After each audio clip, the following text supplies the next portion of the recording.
இப்போ வரும்போது மழை அம்பத்தூரில் நினைச்சு என்ன பாஸ்ட் ஜபிக்கும் போதெல்லாம் மழையாக வருது நினச்சிட்ட மனசுக்குள்ள இது ஆஸ்வாதம்னு மழை சொல்லி அல்லேலூயா. என்ன மழை சொல்லி? ஒரு ஆஸ்வாதம் மழையை காற்று கொடுக்குறா சொல்லி நாம் நேராக காற்று வார்த்தையை கழிச்சிடுவோம். ஒவ்வொரு பெற்றோருக்கும் ஒவ்வொரு எதிர்பார்ப்பு இருக்கும் அல்லேலூயா. பெற்றோர்களே அவங்களுக்கு குழந்தைங்க இருப்பாங்க.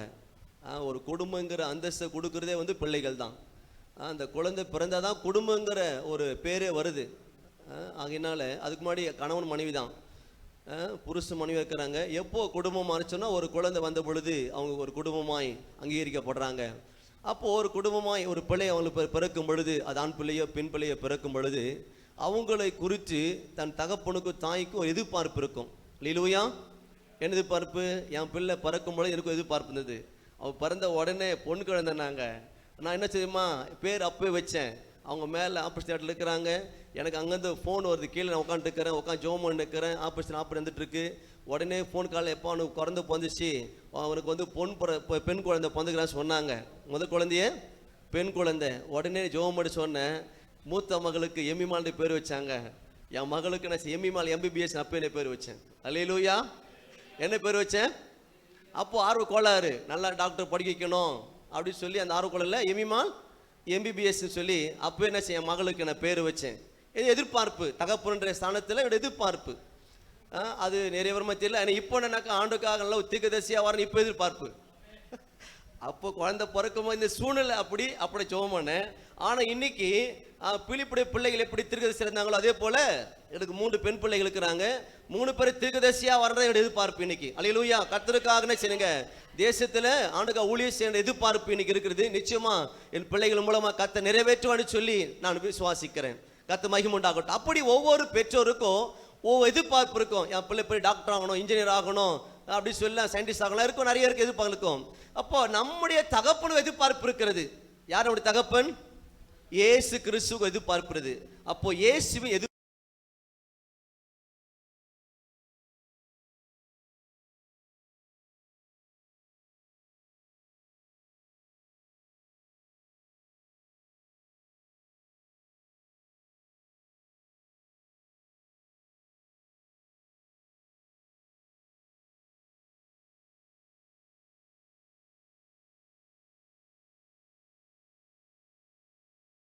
அதிகாரம் 40ஆம் வசனம் 41ஆம் வசனத்தை எடுத்தவர்கள் வாசிக்கலாம்.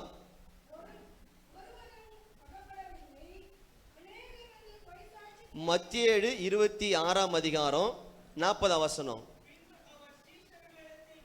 பின்பு அவர் சீசரிடத்தில் வந்து அவர் நித்திரை பண்ணுகிறதை கண்டு பேதுருவை நோக்கி, நீங்கள் 1 மணி நேரமாவது என்னோடு கூட விழித்திருக்க கூடாதா? நீங்கள் சோதனைக்கு உட்படாதபடிக்கு விழித்திருந்து ஜெபம் பண்ணுங்கள். ஆவி உற்சாகம் உள்ளதான், மாம்சமோ பலவீனம் உள்ளது. அல்லேலூயா. அப்போ இயேசு தன்னுடைய சீசரிடத்தில் எதை எதிர்பார்க்கிற சொன்னா ஜெபத்தை எதிர்பார்க்கிறார். அல்லேலூயா. நீங்கள் 1 மணி நேரமாவது என்னோடு கூட விழித்திருக்க கூடாதா? நீங்கள் சோதனைக்கு உட்படாதபடிக்கு விழித்திருந்து ஜெபம் பண்ணுங்கள். அப்போ இயேசுவின் எதிர்பார்ப்பு என்ன சொன்னா ஒரு ஜெப வாழ்வு நமக்குள் இருக்க வேண்டும். கிறிஸ்துவ பிள்ளைகளுக்கு என்ன இருக்க வேண்டும்? ஜெப வாழ்வு இருக்க வேண்டும். அதுதான் ஆண்டு எதிர்பார்க்கிறான். இன்னைக்கு எத்தனை தேவ பிள்ளைகள் நம்ம இடைவிடாம ஜெபம் பண்ற யோசிங்க பார்ப்போம். அருமையா பாஸ் சொன்னாங்க, நான் அறிந்திருக்கிறேன். அது அதிகமா ஜெபத்துல தேவனோடு கூட நேரத்தை செலவழிக்கிற ஒரு தேவ மனிதன் தான் ஜெபம் நடத்துற தேவ மனிதன். அப்போ நாம இடைவிடாம ஜெபம் பண்ணோம். முடியுமா? முடியும். என்ன செய்யுங்க? முடியுமானா முடியும், சாத்தியம்தான். நான் பைக்கில் போகும்போது ஜெபம் பண்ணே போவேன், சோத்திரம் பண்ணே போவேன். அநேக சோத்திர கிருபைகள் பெருகும். அல்லேலூயா. நம்ம முட்டி போட்டு ஜெபம் மட்டும் தான் ஜெபமா? அது மட்டும் ஜெபமா? சோத்திரமல்ல, ஜெபம் தான். சோத்திரமே ஜெபம் தான். பிலிப்பு 4:6 என்ன சொல்லப்படுது? நீங்கள் ஒன்றுக்கு கவலைப்படாம எல்லாவற்றையும் குறித்து. ஆமா, அந்த சோத்து தான் நான் ஊழியக்காரர் நிக்கிறேங்க. அல்லேலூயா. எங்க அம்மாவுக்கு படிப்பறிவு கிடையாது. மலை கூட ஆடி ஒதுங்குற மாதிரி எங்க அம்மா பள்ளிக்கூட ஒதுங்கணும் கிடையாது. அப்படி படிப்பறிவு இல்லாத ஒரு தாயாருக்கு பிறந்தவன் தான் நான் இன்னைக்கு. அப்போ எங்க அம்மாவோட ஜெபம் ஜெபிக்கலாம் நம்ம ஜெபிக்கிற மாதிரிலாம் வசனங்களை சொல்லி ஜெபிக்க அவங்க தெரியாது. ஒன்று மட்டும் தெரியும், எல்லாம் முக்காடு போட்டு சோத்திரம் மட்டும் சொல்லுவாங்க, வேற வார்த்தை அவங்க தெரியாது. எப்படிங்க? நாம என்னவெல்லாம் சொல்லி ஜெபம் பண்றோம். கருத்தா எளியா போனச்சு நம்ம எல்லாம் கருத்தா ஜெபிக்கிறோம். நம்ம ஜெபம் பண்ணா தேசத்துல ஒரு பெரிய அசை வருது. ஆமா இல்லையா? இல்லையா? வருதா இல்லையா? ஒரு பெரிய அசை வருது. பாருங்க, அப்படிலாம் நம்ம கருத்தா ஜெபிக்கிறோம். ஆனா எங்க அம்மாவுக்கு அப்படிலாம் வார்த்தையில சொல்லி ஜெபிக்கவே தெரியாது. ஏன்னா அவங்க படிப்பறி இல்லாதவங்க. ஆனா விசுவாசம், தேவனுக்குள்ள அவ்வளவு விசுவாசம், பக்தி வைராகியம். திருமணம் ஆகும்போது கூட நான் கல்யாணம் பண்ணா நான் கிறிஸ்துவ கல்யாணம் பண்ணுவேன், இந்த கல்யாணம் பண்ண. எங்க அப்பா ஒரு இந்து. எங்க ஊர்ல வந்து பெருமாள் கோயிலுக்கு விளக்கு வைக்கிற குடும்பம் என் குடும்பம். அப்படிப்பட்ட என் தகப்பனார் இவங்க பக்தி வைரத்தினால அப்படிப்பட்ட எப்படிப்பட்ட மாப்பிள்ளை எனக்கு வேண்டவே வேணாம், அவங்க பக்தி வைரம் இருந்தாங்க. இல்லை நான் அப்பா கல்யாணம் பண்ணா ஒரு கிறிஸ்துவ கல்யாணம் பண்ணுவேன் சொல்லி அவங்க வேற வழி இல்லாம எங்க அப்பா கிறிஸ்துவனா மாறினார். அல்லேலூயா. அப்பதான் கல்யாணம் ஆச்சு அவங்களுக்கு, கல்யாணம் பண்ணினாங்க. அப்போல பக்தி உள்ள தாயார். அப்போ அவங்க என்ன செய்ய சொன்னாக்கா ஸ்தோத்திரம் மட்டும் சொல்லுவாங்க. என்ன சொல்லுவாங்க? வெறும் சோத்திரம் தான். டெய்லி சோத்திரம் பண்ணாங்க. அப்போ நான் சின்ன பையனுக்கும் போது எங்கள் அம்மா கிண்டல் பண்ணுவேன், நம்ம ஆடை மேய்க்கணுவேன். ஏன் நான் முக்காடு போட்டு சோத்திரம் பண்ணா சோத்திரம் சோத்திரம் சோத்திரம் உசு சவுண்டு பற்றிலா அந்த சவுண்டு தான் கேட்கும். அப்போ நான் அம்மா கேட்பேன், நம்ம ஆடை மேய்க்கிறேன்னு. நான் எனக்கு தெரியாதுல்ல அப்போ சின்ன வயசுல, அப்போல்லாம் கிண்டல் பண்ணிக்கிறேன். ஆனால் எங்கள் அம்மாவுடைய அந்த சோத்திர ஜபம் தான் இன்னைக்கு என்ன ஊழியக்காரன் இங்கே வச்சிருக்குது. அல்லேலூயா. ஏன்னா அவங்களோட ஆசை தெரியுமா? என் பிள்ளை வந்து ஒரு ஊழியக்காரனா வரணும். என்ன வரணும்? எங்க அம்மா பெரிய டாக்டர் அப்படி இல்லை. எங்க அம்மா எதிர்பார்ப்புல என் புள்ள ஊழியக்காரனா வரணும். கர்த்தர் கிருபையினால எங்க அம்மா சாவத்து முன்னாடியே அவன் ஆசையை கர்த்தர் நிறைவேற்றினார். எங்க அம்மா முன்பதாக ஒரு ஊழியக்காரன் கர்த்தர் உருவாக்கி நிக்க வச்சாரு. அல்லேலூயா. அப்போ காரணம் தெரியுங்களா? அவருடைய சோத்திர ஜபம். அப்போ எப்படின்னா ஜபிக்கலாம், என்ன செய்யறாங்க? அந்த ஜபத்து வளம் இருக்கு. அப்போ ஆண்டவர் எதிர்பார்ப்பு சொன்னா ஒரு ஜப வாழ்வு. நிறைய பேர் போக சொல்ல எனக்கு ஜபிக்க தெரியாது. என்ன செய்றீங்க? நாம பக்கா கிராமத்தில் இருக்கிறோம், நாங்கள் ஊழி செய்கிறோம். அங்கே மக்களே சொல்லுவாங்க, ஐயா இருக்கா ஜெபம் தெரியாது. நான் சொல்லுவேன், நீ ஜெபமே பண்ண வேணாம், சோத்து சொல்ல தெரியுமா தெரியாதா, அதை மட்டும் சொல்லு. அல்லேலூயா. உன் ஜெபம் பரத்துக்கு போவோம். எப்படிங்க? நீ ஜெபமே பண்ண வேணாம், சோத்திரம் மட்டும் சொல்லுங்க போதும். முட்டி போட்டு தெரியுமா புனியுமா? முட்டி போடுங்க. முக்காடு போட்டு என்ன பண்ணுங்க? வெறும் சோத்திரம் மட்டும் சொல்லுங்க. சோத்திரம் ஏசப்பா, சோத்திரம் ஆண்டவரே, சோத்திரம் ஏசப்பா, சோத்திரம் ஏசப்பா, சோத்திரம் மட்டும் சொல்லுங்க போதும். உன் ஜெபம் பரத்துக்கு போவோம். ஏன்னா ஆண்டவர் எதை பார்த்து தெரியுமா? இருதயத்தை பார்க்கிறார். மனுஷ முகத்தை பார்க்க ஆண்டவரை பார்க்கறாங்க, இருதயத்தை பார்க்கிறாரு. அப்போ நமக்குள்ள இருக்கிற அந்த வாஞ்சை, இந்த தாகத்தை பார்க்கிறாரு. நான் ஜெபிக்கிறத வாஞ்சை இருக்கு, ஆனா எப்படி ஜெபிக்க தெரியல. ஆனா அவங்க சோத்திர ஜெபம் ஏறி எடுக்கிறாங்க. அல்லேலூயா. அப்ப ஆண்டவர் நம்ம எதிர்பார்த்து சொன்னா ஒரு ஜெப வாழ்வை எதிர்பார்க்கிறார். தமிழ் சீசப்பா சொல்றாரு, 1 மணி நேரமாவது என்னோடு கூட விழித்திருக்க கூடாதா? அப்படியே கெஞ்சி கேட்கிற பாருங்க. 1 மணி நேரமாச்சும் அவ்வளோ தூங்கிட்டு இருக்கிறாங்க. அப்போ கேட்குறாரு, நீங்கள் சோதனைக்கு உட்படாதபடிக்கு விழித்திருந்து ஜெபம் வரப்போ நாட்களில் சோதனை நிறைய வரும் தேவ பிள்ளைகளுக்கு. என்ன வருங்க? ஆனால் நல்ல வேலை நமக்கு இன்னும் வரல. வடமாலாம் அதிகமாக வந்துடுச்சு. அங்கெல்லாம் இந்த மாதிரிலாம் பேசவும் முடியாது. நம்மளாம் அடுத்து ஜெயில் தான். அடுத்துனாங்க அடுத்து ஜெயில் தான் நமக்கெல்லாம். இப்படிலாம் பண்ணாக்க வீட்டை ஜெபம் பண்ணக்கூடாது. நீ வீட்டில் ஒரு சத்தம் நீ மனசுக்குள்ளே ஜெபம் பண்ணிக்க, அவ்வளோதான் கதை பிடின்னு. எவாச்சும் பார்த்தா நீ அடுத்து ஜெயில் தான் இருக்கணும் நீங்கள். அதான் இன்னைக்கு நிலைமை, வடமாலை நிலைமைன்னா அதான் நிலைமை. ஆனால் ஆண்டவர் நமக்கு அப்படிலாம் இல்லாமல் நல்ல வாய்ப்பை உருவாக்கி கொடுத்துருக்கிறான். நமக்கு கிடைச்ச வாய்ப்பை சரியாக பயன்படுத்தி கொண்டு நம்மளால் இயன்ற மட்டும் தேசத்துக்கு மன்றாடி ஜெபம் பண்ணுவோம். அல்லேலூயா. சென்னையில் 42 ஸ்ட்ரீட் இருக்கு. 42 தெருக்கள் என்ன செய்யணுங்க? ஒவ்வொரு வாலிபர் எழும்பணும். அருமையான பாஸ் சொன்னது போல ஒவ்வொரு தெருமுறையில் ஒவ்வொரு வாலிபர் என்ன செய்யுங்க? ட்ராக்ஸ் கொடுக்கணும், ஜெபிக்கணும். எங்கள் தரிசனம் தெரியுங்களா? நாங்கள் ஒரு டீம் இந்த ஸ்தல போதுறது எங்களாம் ரொம்ப அறிமுகம். நாங்களாம் டீமாக ஜெபம் பண்ணிக்கிறோம். சென்னை எழுப்புலுக்காக ஜெபம் பண்ணிக்கிறோம். எங்கள் தரிசனம் தெரியுமா? அட்லீஸ்ட் எங்கள் மூலமாக ஒரு 10,000 வீட்டு சபையாச்சு உருவாக்கணும். எத்தனை வீட்டு சபைங்க? இப்போ ஸ்தல போகிறக்கா இருக்கு இல்லையா? நாங்கள்லாம் ஒரு டீமாக நாங்கள் 40 பேர் இருக்கிறோம். நாங்கள் என்ன சொன்னாக்கா, அந்த சென்னையில் வந்து 42 ஸ்ட்ரீட் இருக்குது. அந்த 42 தெருக்களில் குறைஞ்சபட்சம் ஒரு 10,000 வீட்டு சபையாச்சும் என்ன செய்யணுங்க? உருவாக்கணும்னு சொல்லி அந்த தரிசனத்தோடு கூட நாங்கள் பிரயாசப்பட்டு கத்து ஊழி செய்து கொண்டு வருகிறோம். அல்லேலூயா. நிச்சயமா நிறைவேறும். ராமே சொல்லாம. அப்போ ஆண்டு எதிர்பார்த்து சொன்னாக்கா ஒரு ஜெப வாழ்வு தன் சீச பார்க்க ஜெபிக்க கூடாதா? அப்போஸ்தலர் 11ஆம் அதிகாரம் 26 வாசிக்கிறோம். அப்போஸ்தலர் 11:26. முதல் அந்தியோகியாவில் சீசலுக்கு கிறிஸ்து பேர் வாங்கி படிங்க. ஒருவேளை கேட்கலாம், இது சீசலப்பா சொன்ன வார்த்தை தானே?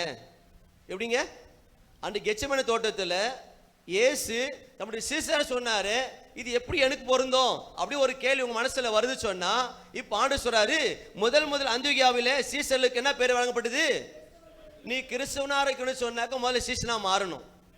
அல்லேலூயா. ஏன்னா சீசருக்கு தான் கிறிஸ்துவ பேர் என்ன படுதுங்க? வழங்கப்பட்டது. முதல்ல நீ சீஷனா மாறணும். நீ சீஷனா மாறினாதான் உனக்கு என்ன பேர் வருதுங்க? கிறிஸ்து பேர் உனக்கு வழங்கப்படுகிறது. இப்போ சொல்லுங்க, இப்போ நம்மளுக்கு கிறிஸ்துவா இல்லையா? எப்படி கிறிஸ்துவானோ? சீஷனா மாறி. அல்லேலூயா. சீஷனா மாறி இப்போ கிறிஸ்துவா இருக்கிறோம். இப்போ இந்த வார்த்தை பொருந்தாதா? யாரப்பா சொன்னாரு? சீசலப்பா சொன்னாரு. இப்போ நாம யார் சீசனா இல்லையா? இப்போ யாருக்கு சொல்றான்னு சொல்றாரு? நம்மளை பார்த்து சொல்றாரு. இந்த சென்னையில் ஒரு எழுப்பு வரேன்னு சொன்னா, தேவ ஜனமே நம்ம திறப்பு நிற்போம். ஒவ்வொரு நாளும் சென்னைக்காக ஜெபம் பண்ணுவோம். நம்ம நிச்சயம் ஜெபம் கேட்கப்படும். ஒரு நாள் வரும், அந்த நாளில் எழுப்பு அநேக தீர்க்கதரிசி சொல்றாங்க, எழுப்பு எங்க வச்சோன்னா சென்னையில் தான் எழுப்பு வரப்போகுது சொல்லி. அல்லேலூயா. ஏன்னா முதல் ஜெப உரிப்பே தோமா ரத்தசாட்சியா மரிச்சாருங்க சொல்லி. ஏன் ஆண்டு இங்க கொண்டு வச்சோம்னா, இந்த சென்னையில இருந்தா உலக நாடுகளுக்கு எழுப்பு போக, இந்தியா முழுவதும் எழுப்பு எங்க போச்சுனாக்கா சென்னை பட்டத எழுப்பு போக போகுது. விசுவாசி மாத்த கரை தட்டி கத்த மையப்படுத்துவோமா? அல்லேலூயா, அல்லேலூயா. அப்போ நம்ம ஜெபிப்போம். என்ன செய்வோம்? சென்னைக்காக நம்ம ஜெபிப்போம். இடைவிடாம நமக்கு நேரம் கிடைக்கும் போதெல்லாம் நம்ம ஜெபம் பண்ணுவோம். அழகா ஒரு கீர்த்த பாட்டு இருக்கு, எத்தனை தெரியும் தெரியல. இடை விடாமல் ஜெபம் செய்ய இடையூரெல்லாம் நீக்கிவிடும், சடைப்பில்லாமல் உந்தன் பாதம் கடைசி மாட்டோ காத்திருப்பே. ஜெபமே ஜீவன், ஜெபம் ஜெயம், ஜீவியத்திற்கு இதுவே சட்டம். ஜெபமே ஜீவன், ஜெபம் ஜெயம், ஜீவியத்திற்கு இதுவே சட்டம். ஆண்டவர் சட்டத்தை குத்துற இடைவிடாம ஜெபம் பண்ணுங்க. சோத்துரு ஜெபத்தை செய்யுங்களா? விழித்திருங்க. கொலைசை 4:2 வாசிக்கிறோம், இடைவிடாம ஜெபம் பண்ணுங்கள். சோத்திரத்தோட ஜெபத்தை செய்யுங்க, விழித்திருங்கள். அப்போ ஆண்டவர் தம்முடைய பிள்ளையிடத்துல தகப்பன் எதை எதிர்பார்க்கிற? இயேசு எதிர்பார்ப்பு என்ன சொன்னா, முதல் எதிர்பார்ப்பு ஜெப வாழ்வு. அல்லேலூயா. நீங்க என்ன செய்யலையோ எதை உங்க வாழ்க்கையில் இருக்கணுங்க? ஜெபம் கட்டாயம் இருக்க வேண்டும். அல்லேலூயா. அதை சொல்லுவாங்க, ஜெபம் இல்லாத வீடு அது பைபிள் இல்லை வசனம். அதில் போய் அப்புறம் பைபிளை போய் தேடாதீங்க. இந்த வசனம் எங்க இருக்கு சொல்ல கத்து மகிமை உண்டாகட்டும். அப்போ ஜெபம் வாழ்க்கையில் ரொம்ப கிறிஸ்துவ வாழ்க்கையில் ரொம்ப முக்கியம். ரெண்டாவது இயேசு எதிர்பார்ப்பு என்ன அப்படின்னு சொன்னா, அது மத்திய 21ஆம் அதிகாரம் வசனம் 18-19 வாசிப்போம். மத்திய நற்செய்தி நூல் 21ஆம் அதிகாரம் 18-19 வாசிப்போம்.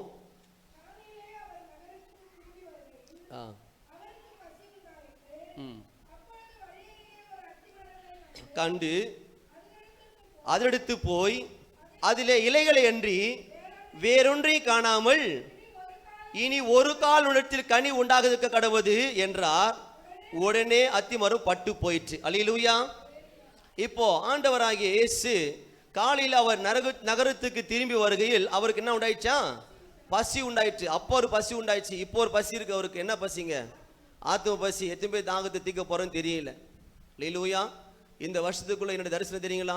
200 ஆத்மா ஆதாயப்படுத்தணும். எத்தி பாருங்க, இந்த வருஷம் போன வருஷம் 100 ஆத்மாக்கள் ஆதாயப்படுத்தி சொல்லி நாம லக்கு நோக்கி பண்ணிச்சிருந்தோம். கத்து பிற கிருபையினால 25 ஆத்மா கத்து கொடுத்துருக்கிறார். அல்லேலூயா. அப்போ தரிசனம் இன்னும் இருக்கு. ஒருவேளை இன்னும் நிறைவேறலையே, மறுபடியும் அதுக்குள்ள 200 போயிட்டீங்களா? ஆமா, குறித்த கால தரிசனம் இன்னும் வைக்கப்படுது. முடிவு விளங்கும். அது பொய் சொல்ல தாமதித்தால காத்து நிச்சயம் வரும். நான் விசுவாசிக்கிறேன். அதோடு சேர்த்து இந்த வருஷத்துல 200 ஆத்துமாக்கள் இந்த வருஷத்துக்குள்ள என்ன செய்யணும்? ஆதாயப்படுத்து சொல்லி அந்த ஆத்துமா ஆதாயத்தோடு நான் பயந்து கொடுக்கிறேன். அல்லேலூயா. கத்த மகிமை உண்டாகட்டும். அப்போ ஆண்டு எது பச்சோன்னா, இப்போ அவருக்கு பசினாக்க ஆத்துமா பசி அவருக்கு இருக்கிறது. அவர் பாரு, அந்த பசி உண்டான பொழுது அவர் வழி அருகே ஒரு அத்திமரத்தை கண்டு அடுத்து போய் அதிலே இலைகளை அன்றி வேறொன்றையும் காணாமல் இனி ஒரு காலத்தை செய்ங்க கனி உண்டாகாது சொன்னார். அப்போ பாருங்க, ஒரு அத்திமரத்தை பார்க்கிறாரு. இலைகளுக்கு நல்லா கவனிக்கணும். இலைகள் இருந்தாலே அதில் என்ன இருக்கணுங்க? கனி இருக்கும். இலை இருந்தாலே ஏசு எல்லாம் தெரியும். இலைகள் இருந்தால் என்ன இருக்கணும்? அதில் கனி இருக்கணும். அதனால தான் அதை கிட்ட போய் பார்க்குறாரு. ஆனால் அங்கே பார்க்குறாரு இலைகள் மட்டும் எதிர்பார்க்குற கனி இல்லை. அப்போ ஆண்டு சொல்ற அந்த மரத்தை பார்த்து, இனி ஒரு கால் ஒன்றத்தில் என்ன செய்ய கூடாதுங்க? கனி உண்டாக இருக்க கடவுது அப்படின்னு சொல்லி அந்த பட்டு அப்போ அந்த மரத்தை பார்த்து சொன்னார். உடனே அதே செய்யுங்க, பட்டு போயிடுச்சு. அல்லேலூயா. இப்போ ஆண்டவர் மட்டும் எதிர்பார்த்து சொன்னா, தேவ பிள்ளை வாழ்க்கையில் எதிர்பார்க்க சொன்னா, ஏசு எதிர்பார்க்க சொன்னா, கனியுள்ள வாழ்வு. என்ன வாழ்வுங்க? நம்முடைய வாழ்க்கையில் ஆண்டு எதிர்பார்த்து சொன்னா நல்ல ஆஸ்வாதமா இருக்கிறோம். எப்படிங்க இருக்குமா இல்லையா? ஒரு குறைவு இல்லாம கர்த்தர் நிறைவா நடத்தி கொண்டு இருக்கிறார். அப்படி சொல்றவங்க மாத்திரம் ஒரு அழிய சொல்லாமா? நம்புறீங்களா? ஆண்டு நித்தமும் நடத்தி கொண்டு இருக்கிறார். நம்முடைய வார்த்தையின்படி நித்தமும் நடத்தி மகா வறட்சிற காலங்களில் உன் ஆத்துமாவை திருப்தியாக்கி உன் எலும்பு நிலமுள்ளது ஆக்குவேன். நீ நீர்ப்பாய்ச்சலான தோட்டத்தை போலவும் வற்றார் நீர் போல வாக்குத்தத்தின்படி இன்றைக்கு கர்த்தர் ஒவ்வொரு நாளும் எங்க நடத்தி கொண்டே இருக்கிற நான் விசுவாசிக்கிறேன். அல்லேலூயா. நீங்க விசுவாசிக்கிறீங்களா? அப்போ என் வாழ்க்கை என்ன இருக்கு? ஆசீர்வாதம் இருக்கு, இலைகள் இருக்கு, ஆனா கனி இருக்கா? ஆமென். கிறிஸ்தவ வாழ்க்கை ஆசீர்வாத வாழ்க்கை. ஏன்னா ஆண்டு பிரியனை தெரியுங்களா? இஸ்ரவேலை ஆசீர்வாத கர்த்தருக்கு. அப்போ தேவ பிள்ளை கர்த்தர் அளவில்லாம ஆசீர்வதிக்கிறார். உலகத்தை ஐஸ்வர்யம் யாருனாக்கா நீங்கள் நானும் தான். நம்மளை விட ஐஸ்வர்ய உலகத்தை யாருமே இல்லை. அது மாதிரி நம்ம ஒத்துறீங்களா? நீங்க பூமியை நிறைவு யாருதுங்க? அப்போ அதெல்லாம் யாருக்கு? எனக்கு தாங்க. நீங்க நீங்க உரிமையாக்கினா எனக்கு சொல்லுங்க. நீங்க அல்லேலூயா. நான் உரிமையாக்கிறேன். எங்க அப்பா சொத்து யாருக்கு? எனக்கு தான். பூமியை நிறைவு கர்த்தருடையது. நான் ஒரு பிள்ளை, எனக்கு தான் சொத்து எல்லாமே. அப்படி விசுவாசித்தா இந்த உலகத்தில் ஐஸ்வர்யா சொன்னாக்கா நீங்கள் நானும் தான். நம்ம தரித்திரர்கள் அல்ல, நம்ம பிச்சைக்காரர் அல்ல. நான் ரொம்ப ஏழை ஆண்டவரே. தயவு செய்து எங்கேயும் சொல்றாதீங்க ஏழை சொல்லி. ஏழை சொல்லி எங்கேயும் சொல்றாதீங்க. ஐஸ்வர்யா பிள்ளையா இருந்துட்டு நான் ஏழை சொல்லணுங்க. இப்போ கர்த்தரை சரி நம்ம ஆஸ்வதிக்கிறாங்க. அப்போ அந்த ஆசிர்வாதம் வழியை தேடும். நீங்க ஒருவேளை ஆசீர்வாதம் சொன்னா அதுக்கு வழியை தேடுங்க. எப்படி தான் ஆசீர்வப்படுவேன்? பசுவேத நிறைய வார்த்தை இருக்குது. அது தேடி என்ன செய்யுங்க, அந்த வாழ்க்கையில வரணும். நீங்க இப்போ இன்னொரு கர்த்தரை செய்யுங்க. அப்படிப்பட்ட ஆசீர்வாதமான வாழ்க்கை வச்சுக்கிறாரு. அப்போ ஆசீர்வாத தேவைப்படும் வாழ்க்கையில நல்ல இலைகள் இருக்கு. என்ன இருக்குங்க அப்படின்னாங்க? செழிப்பு இருக்கு, ஆசீர்வாதம் இருக்கு. ஆண்டு இது பார்க்குற கனி இருக்கா? யோசிக்கல பார்ப்போம். நம்ம வாழ்க்கையில் இப்போ கனி இருக்கா? கலாத்தியர் 5ஆம் அதிகாரத்தை வாசிக்கிறோம். கலாத்தியர் 5:22-23 வாசிக்கிறோம். ஆவின் கனியோ அன்பு, சந்தோஷம், சமாதானம், நீடிய பொறுமை, தயவு, நற்குணம், விசுவாசம், சாந்தம், இச்சை அடக்கம். நல்லா கவனிக்கணும். ஆவியின் கனி 9 கனிங்க கொள்ளுக்கோடுது. இப்போ நீங்க யோசிங்க. இப்போ இதை படிச்சுட்டு இந்த கனி என்கிட்ட இருக்கா? எப்படிங்க சேர்ந்து படிக்கலாமா? எடுத்துலாம். எல்லாம் எடுத்துட்டீங்களா? நீங்க கலாத்தியர் 5ஆம் அதிகாரம் 22ஆம் வசனம் சேர்ந்து வாசிக்கலாமா? ஆவின் கனியோ அன்பு, சந்தோஷம், சமாதானம், நீடிய பொறுமை, தயவு, நற்குணம், விசுவாசம், சாந்தம், இச்சை அடக்கம். இப்ப இதெல்லாம் நம்மளுக்கு இருக்கா பாருங்க பார்ப்போம். ஒரு சில வாய்தான் வருது இருக்கு சொல்லி, மற்றவங்க எல்லாம் இதான் இது பார்க்கிறார்.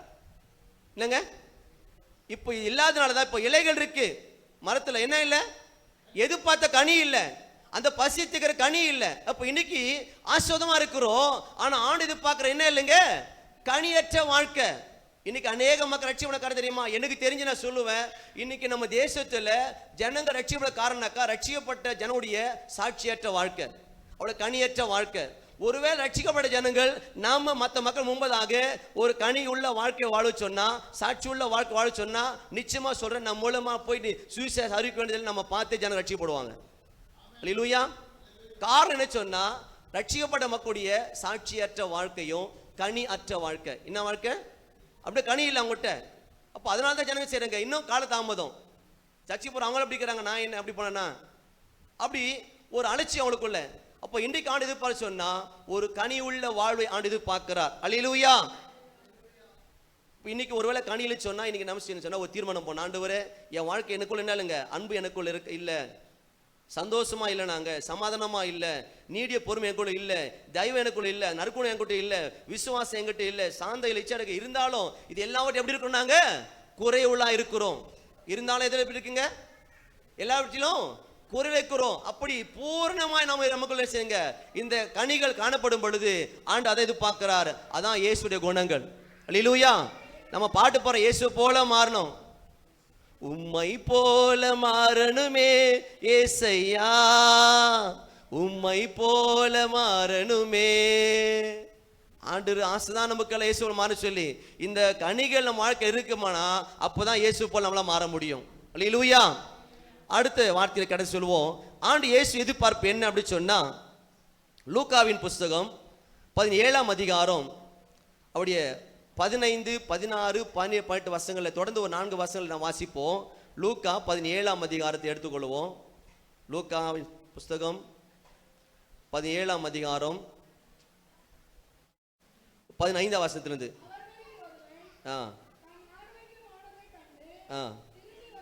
இந்த சமணம் எல்லாமே தெரியும். நான் நேரத்தை கடக்க விரும்பல. அடுத்து வந்த ஊழியக்காரர் நம்ம நேரத்தை கொடுக்கணும், அவர் நேரத்தை கொள்ளையிட விரும்பல. அப்போ பாருங்க, இங்க ஒரு 10 குஷ்டரோகி இயேசுட்ட வராங்க. அப்போ ஆண்டவர் நீங்க என்ன செய்யலங்க, நீங்க போகலாம் அப்படின்னு சொல்றாரு. போகும்போதே 10 பேரை செய்யறாங்க, அவங்க சொஸ்தமாயிடுறாங்க. ஆமாவா இல்லையா? இப்போ அதுல ஒருத்த மட்டும் என்ன சொன்னாக்கா நன்றி சொல்ல முடியாது வராங்க. யார் வரா? ஒருத்த மட்டும் தான் திரும்பி வரான். அப்ப ஆண்டு கேட்கிறாரு, அப்பொழுது இயேசு 17ஆம் வசனம், சுத்தமானவர்கள் 10 பேர் அல்லவா, மற்ற 9 பேர் எங்க? அல்லேலூயா. இந்த சபையில் எத்தனை விசுவாசிகள் தெரியல, கொஞ்சம் பேர் தான் இருக்கிற, மற்றவங்களாம் எங்க நான் கேள்வி கேட்கிறாரு இப்போ. அல்லேலூயா. மறுபடி போய்க்கிறாங்க. ஒரு ஆடியோ ஒன்று பார்த்தேன் நான், மறுபடியும் பாஸ்ட் யார் போட்டாங்க தெரியல, அந்த வாய்ஸு என் பேர் அதில் வரல. நல்ல வேலை என் பேர் குறிப்பு இல்லைங்க. ஒரு சில ஊழியக்காரர் பேர் சொல்லி, ஐயா இவங்க கூட சொல்லி வரும்போது ஒரு 2 பேராச்சும் கூட்ட சொல்லுங்கன்னாங்க. எத்தனை பேர் கூட்டுவாங்க? பார்த்து ஆடியோ கேட்கலையா? அது யார் போட தெரியல, இந்த ஸ்தலம் போதா வேற போட தெரியல, நீங்கள் தான் போட்டீங்களா, வாய்ஸ் உங்கள் வாய்ஸ் தானது, கத்த மகிமை உண்டாகட்டும். ஆனால் என் பேர் அதில் குறிப்பு இல்லை. அப்போ சொல்கிறாங்க, நீங்கள் வரும்போது 2 பேர் கூட்டுவாங்க சொல்லி, நான் 4 பேர் கூட்டு வந்திருக்கிறேன். அல்லேலூயா. இங்கே எத்தனை பேர் இருக்கிறாங்க? ஆனால் போகும்போது 4 பேர் கூட வந்துடுவாங்க. அடுத்து ஊழியர் இருக்குது எங்களுக்கு. ஈவினிங் 6 நைட்டு ப்ரேயருக்கு இன்றைக்கி தேசத்துக்காக நாங்கள் இரவு ஜெபம் 2வது வேளைக்கு இரவு ஜெபம் வச்சுருக்கிறோம். அந்த இரவு ஜெபத்துக்கு போய் நாங்கள் கலந்து கொள்ள வேண்டும். கத்த மகிமை உண்டாகட்டும். ஆனால் நல்லா கவனிங்க, ஆண்டு எதிர்பார்த்து சொன்னால் கனி உள்ள வாழ்வு பெற. அடுத்து இங்கே பார்க்குறோம், இங்கே 10 பேர் சுகமானாங்க, ஒருத்தன் திரும்பி வரான். அப்போது மற்ற 9 பேர் எங்களை கேட்குறாரு. அப்போ ஆண்டு எப்படி எதிர்பார்த்து சொன்னால் நன்றியுள்ள வாழ்வு எதிர்பார்க்குறான். இருங்க, நன்றி இருக்கணும் இல்லையா? சும்மாவே ஒன்றுமேல போங்க, சுத்தமாயிட்டாங்க, சொசமாயிட்டாங்க, காசு பணம் செலவு பண்ணல. என்ன செலவு பண்ணல? காசு பணம் செலவு பண்ணல, போங்கன்னா போனாங்க, சொசமாயிட்டாங்க. ஆனால் பாருங்களேன், ஒருத்தன் நன்றி சொல்ல வந்தான். இன்னைக்கு ஆண்டு எதிர்பார்க்க சொன்னா ஒரு நன்றியுள்ள வாழ்வு எதிர்பார்க்குறேங்க. ஆண்டவர் எதற்காக நான் அழைத்தாரோ அவர் சித்த நிறைவேற்றணுங்க. எதுங்க? ஆண்டுக்கு நான் நன்றியா இருக்க உலகத்தில் எதற்காக நம்ம அழைத்தாரோ யோசிக்கணும். நான் உலகத்துல இருந்தேன், நான் குப்பையில இருந்தேன், சேத்துல இருந்தேன், ஏதோ சொல்றோம், நாம நான் களிமண் தூசுன்றோம். அப்படி இருந்த சேத்துல இருந்தேன்றங்க, அங்கிருந்து ஆண்டவரை தூக்கி எடுத்து அந்த வெளியேற ரத்தத்தால கழுவினாரே, எதற்காக? ஏன் ஆண்டவர் என்னை சேட்டு இருந்த என்னை தூக்கி எடுத்து அந்த வெளியேறப்பட்ட ரத்தத்தால கழுவணும், என்னையா தூய்மையாக்கணும், என்னையா இன்னைக்கு தேவசம் நிக்க வைக்கணும். அப்போ என்னை குறித்து ஆண்டு என்ன எதிர்பார்ப்பு இருக்கிறது? ஒரு நன்றியுள்ள எதிர்பார்ப்பு. அல்லேலூயா. அப்போ ஒவ்வொரு தேவ பிள்ளை குறித்து ஆண்டவர் எதிர்பார்ப்பு இருக்கிறது. எதை பற்றினா நன்றியுள்ள வாழ்வு. நான் ஆண்டு எப்படி இருக்கணுங்க? நன்றியுள்ளவனா இருக்க வேண்டும். எனக்காக ஒரு தெய்வம் பூமிக்கு இறங்கி வந்து எனக்காக உயிரை கொடுத்துக்கிறாரு, அவர் நான் எப்படி சாட்சியுள்ள வாழ்க்கை வாழணும். நீங்க ஏசாயா புத்தகம் வாசிக்கும் பொழுது ஏசாயா 43ஆம் அதிகாரம் 21ஆம் வசனம், இந்த ஜனத்தை எனக்கென்று ஏற்படுத்தினேன் சொல்லி வரமா? எல்லாம் சொல்லி வருமா? பாருங்க பார்ப்போம். நான் சின்ன வயசுல இருக்கும் போது பார்த்தீங்கன்னாக்கா அடிக்கடி எங்க கிராமத்துக்கு வருவாங்க ஊழியக்காரங்க. எப்படிங்க? அடிக்கடி மாசத்துக்கு ஒருத்தராச்சும் வந்துருவாங்க. அப்படி கிராம ஊழி செய்ய வருவாங்க. இப்போ பாருங்க, கிட்ட 10 வருஷம் ஒருத்தர் வரல, ஊர் பக்கம் வரதில்லை, கிராமத்து பக்கம் யாருமே வரதில்லை. எங்கெங்கயோ ஒரு சில பக்கம் ஒரு சில ஊழியக்கார ஸ்தாபனம் தான் சபையெல்லாம் செஞ்சுட்டு இருக்கு, ஊழி செஞ்சுட்டு இருக்குது. மற்ற சபைகள் என்ன பண்ணிட்டு இருக்காங்க இப்போ? அப்ப ஆண்டு சொல்ற, இந்த ஜனத்தை எனக்கு ஏற்படுத்தியவர்களே செய்வாங்க, என் துதியை சொல்லி வருவாங்க. அப்போ எங்க துதி சொல்லி வரும்? ஆண்டு ஊழி போய் செய்யறோமா, ஆத்மாதை படுத்துறோமா, சுவிசேஷம் அறிவிக்கிறோமா போயிட்டு அப்படின்னா இல்லை. அப்போ ஆண்டு எதிர்பார்க்குற இந்த வருஷத்துல 2025 ஆண்டுல ஒரு தீர்மானம் பண்ணுங்க. நான் ஆண்டுக்கு எப்படி இருக்கணும்? நன்றியுள்ளவனா இருக்கணும், அவர் துதியை சொல்லி வரணும்.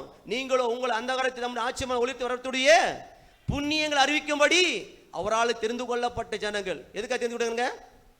நீங்களும் உங்களை சொல்லுங்க, அந்த காலத்தில் நின்று ஆச்சரியமான ஒழித்துடைய புண்ணியங்கள் அறிவிக்கணும். இதை அறிவிக்கணுங்க, மகத்துவங்கள் அறிவிக்கணும். அவரோட மகத்தை எழுதி கொடுத்துக்கிறார், இதை அறிவிக்கணும். இதான் நம்ம வேலை. அப்போ தேவ பிள்ளைக்கு நாம இந்த வருஷம் தீர்மானம் பண்ண வேண்டும். ஒரு நாளைக்கு ஒருத்தருக்காக சுவிசேஷம் சொல்லுங்க போயிட்டு. எப்படிங்க? ஒரு நாளைக்கு ஒரு தீர்மானம் எடுங்க. ஒவ்வொரு வருஷமும் தீர்மானம் எடுக்கணும். தேவ பிள்ளைகளை நிறைவேற்றணும். இந்த வருஷம் தீர்மானம் எடுங்க. எங்க தீர்மானத்தை இந்த வருஷம் தெரியுங்களா? நாங்கள் 200 ஆத்துமா ஆதாயப்படுத்தணும். 200 பேர் செய்யுங்க, ஆனா சபை பார்த்தா மிஞ்சி போனா ஒரு 60 பேர் 70 பேர் உட்கார முடியும். அதுக்காக ஜெபம் பண்ணிக்கிற ஆண்டு விசாரணை இடத்த கத்த வச்சிருக்கிறார், ஆயத்து வச்சிருக்கிறார். எனக்கு இங்க வரும்போது இடம் எப்ப பிடிக்கலையோ அப்போ ஆண்டு வெளியே கொண்டு போயிடுவார், விசாலம் இடத்துக்கு கத்து கொண்டு போவார். விசுவாசிக்கிற நீங்க சீசு உருவாக்க வேண்டும். அப்போ சாராம் அதிகாரத்தில் ஆண்டவர் பரிசுத்த ஆவியும் ஞானம் நற்சாட்சி பட்டுக்கிற 7 தெரிந்து கொள்ளுங்கள். நான் ஜெபம் பண்ணிக்கிற ஆண்டு 7 ஊழியக்காரனுக்கு வேணும், என்ன உடம்பு ஊழிய கத்து போயிருங்க, 7 பேர் வேணும். ஜெபம் பண்ணி கொண்டு இருக்கிறேன். அதே போல வெளிப்படுத்த பார்க்கணும், 7 சபைகள், 7 சபை உருவாக்கணும். பெருசாவெல்லாம் எனக்கு 50 நூறுலாம் கிடையாதுங்க. தரிசனத்தோடு கூட 7 ஊழியக்காரங்க, உட ஊழியக்காரர்கள் 7 சபை உருவாக்கணும். இது எங்க தரிசனம். இப்ப கத்து பெரிய கிருபையினால ஊழியத்தை ஆரம்பிச்சு 1.5 வருஷம் ஆகுது. 2 உடன் ஊழியக்கார கத்து கொடுத்துருக்கிறார், விசுவாசிக்கிறேன். அல்லேலூயா. இந்த மாசம் போறோம் பொங்கல் லீவுல கிராமத்துக்கு, ஒரு கிராமத்தை செலக்ட் பண்ண போறோம். அங்க போய் ஊழியத்தை செய்ய போறோம். கத்த மகிமுண்டாகட்டும். அல்லேலூயா. இப்போ நமக்குள்ள ஆண்டு நன்றியுள்ளவனா இருக்கணும். அதுக்காக ஆண்டு தேர்ந்து கொடுக்கிறான். அதுக்காக தான் ஆண்டு நம்மை தேர்ந்து கொடுக்கிறான். ஆகவே இந்த வருஷம் தீர்மானம் பண்ணுங்க, நான் ஆண்டுக்கு நன்றியுடனா இருப்பேன். அவர் துதியை சொல்லி வருவேன். அவர் துதியை அதை தேர்ந்து கொடுக்கிறாருங்க. கடைசியா ஒரு வார்த்தை சொல்லி நான் கடந்து போக விரும்புகிறேன். இயேசு இது பார்ப்பு, மத்திய 9ஆம் அதிகாரம் 28ஆம் வசனம்.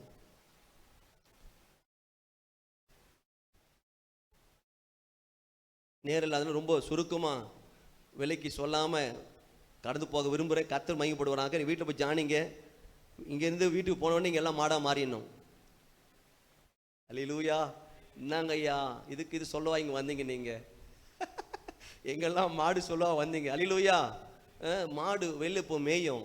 ஆனால் தன் இடத்துக்கு வந்த பிறகு தொழுத்து வந்த பிறகு செஞ்சிடலாம், அந்த மேய்ச்சல்லாம் செய்யுமா, ஆசை போடும். ஒரு நீங்கள் சென்னையில் இருக்கிறதுனால எல்லாம் அதிகமாக பார்க்கறது குறைவு தான். அது பேப்பர் தான் மேய்ஞ்சிட்டு இருக்கீங்க. அதையும் ஆசை போட்டு தான் ஆகணும். அது என்ன செய்யணும், ஆசைப்பட்டு ஆகணும். அப்போ தேவ பிள்ளைகளை செய்யணும், சபைக்கு வந்துட்டு போய் ஆண்டு வார்த்தை கேட்கணும், வீட்டுக்கு போனால் மாடா மாறிடணும். அல்லேலூயா. அப்படின்னு செய்யணும், வசனத்தை தியானிக்கணும். போயிட்டு அது எப்படி அசைப்படுதோ செய்யும். இப்போ வீட்டில் அசை போகணும் வசனத்தை. இப்போ வீட்டில் போய் தியானிக்கணும். அப்படியே மூட்டை கட்டி ஓர வச்சிடக்கூடாது. ஆகல இந்த வார்த்தைகளை நீங்கள் வீட்டில் பண்ணி மறுபடியும் தியானிக்கணும்னு சொல்லி நான் போய் கேட்டுக்கிறேன். இப்போ வாசி, இப்போ மத்திய 9:28. ம் ம் ம் ம் இப்போ கூடர்கள் இயேசு விட்ட வராங்க. எங்க வராங்க? இயேசு வீட்டில் இருக்கிறாரு. அந்த வீட்டுக்குள்ள கூடலுக்கு வராங்க. வந்த உடனே ஆண்டு பார்த்து செய்ங்க நான் பார்வைன்னு சொல்லி வராங்க. அப்போ இயேசுவோட பார்த்து கேட்கிறாரு. அந்த கூடர்கள் அவரிடத்தில் வந்தார்கள். இயேசுவை நோக்கி இதை செய்ய எனக்கு வல்லமை உண்டு என்று நீங்கள் விசுவாசி என்று கேட்டார். அதற்கு அவர்கள் ஆம் விசுவாசிக்கிறோம் ஆண்டவர் என்றார்கள். அல்லேலூயா. அப்போ தேவப்படி எதிர்பார்த்து சொன்னா விசுவாச வாழ்வு. ஏசு எதிர்பார்ப்பு என்னங்க? கிறிஸ்து வாழ்க்கை அதானே, விசுவாச வாழ்க்கை தானே. விசுவாசம் தான் வண்டி ஓடிட்டு இருக்கு. அல்லேலூயா. அப்போ விசுவாசிக்கணும். விசுவாசம் இல்லாம தேவனுக்கு பிரியமா இருப்பது கூடாத காரியம். அப்போ தேவப்படி என்ன இருக்கு சொன்னா விசுவாசம். விசுவாசிக்கிறோம் ஆனாலும் என்ன இருக்கு, கொஞ்சம் அவிசுவாசம் இருக்கு. எப்படிங்க? விசுவாசிக்கிறோம் ஆனா கொஞ்சம் என்ன இருக்கு நமக்கு இல்ல, அவிசுவாசம். இயேசு தன்னுடைய சீசர்களை அனுப்பிட்டு அவர் மலைக்கு போய் ஜெபம் பண்ணிட்டு வராரு. அப்போ சீசர் படகு போயிட்டு இருக்கிறாங்க. அப்போ ஆண்டவர் எங்க கடமை நடந்து வர பார்த்த உடனே சீசர் பார்த்தோன்னா பயம் வந்துடுச்சு. ஐயோ ஆவேசம் ஆவேசம்ன்றாங்க, என்ன பேய் வருதுன்றாங்க. உடனே ஏசு சொல்றாரு, நான் தான், பயப்படாதீங்க நான் தான்ன்றாரு. இப்போ நான் தான் உடனே பேரு கடிச்சு அடே ஏசு தான் வராரு சொல்லி. அப்போ பேரு கேட்கிறான், நீரே எல்லாம் உண்மைத்தோடுக்கு என்ன செய்யுங்க நீங்க உத்தரவு கொடும் அப்படி சொல்ல உடனே ஏசு ஒரே ஒரு வார்த்தை சொன்னாரு, வான்னார். என்ன சொன்னாங்க?